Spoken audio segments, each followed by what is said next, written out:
Fascism எப்போ வந்துருச்சோ அப்ப எல்லா இன்ஸ்டிடியூஷன்ஸுமே வந்து அடிச்சு உடைச்சிரும். ஃபாசிசம் என்ன பண்ணும்னா டெமோக்ரஸி அப்படிங்கிற ஒரு டெமோக்ரஸியில வந்து ஸ்டெப் பை ஸ்டெப் ஏறி தான் வந்து இது வரும். ஜனநாயகம் அப்படிங்கிற ஒரு விஷயத்தை பயன்படுத்தி அது வந்து ஒரு தேர்தல் ஆணையம் அப்படிங்கிறத பயன்படுத்தி தான் அது வந்து ரெஜிஸ்டர் பண்ணுது. பேச்சுரிமை அப்படிங்கிற ஒரு அரசியலமைப்பை பயன்படுத்தி தான் அது வந்து பேசுது. ஜனநாயகம் கொடுத்த ஒரு பணத்தை வைத்து தான் அது ஏதோ ஒன்று பண்ணுது. இதெல்லாம் பண்ணி தான் அது வந்து மெதுவாக ஆட்சியை பிடிக்குது.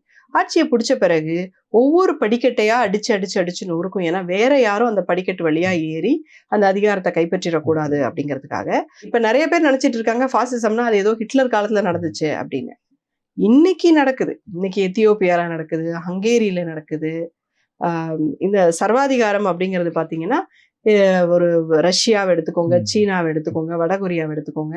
இந்த அத்தனை நாடுகளிலுமே வந்து இருக்கு. ஃபாசிசம் அப்படிங்கிறது ஜனநாயகத்தை அழித்து சர்வாதிகாரம் வரக்கூடிய ஒரு பாதை தான் வந்து ஃபாசிசம் அப்படின்னு சொல்லி சொல்றோம்.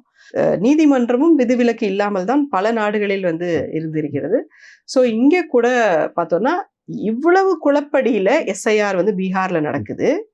பீகார்ல எஸ்ஐஆர் முடிஞ்சு 5,20,000 பேர் வந்து டூப்ளிகேட் வாக்காளர்கள் மட்டுமே பீகார்ல இருந்திருக்காங்க. அந்த ஒரே ஒரு ஃபேக்ட் போதும். அந்த எலெக்ஷனை தூக்கி குப்பை தொட்டியில போட்டு இந்த எலெக்ஷன் செல்லாது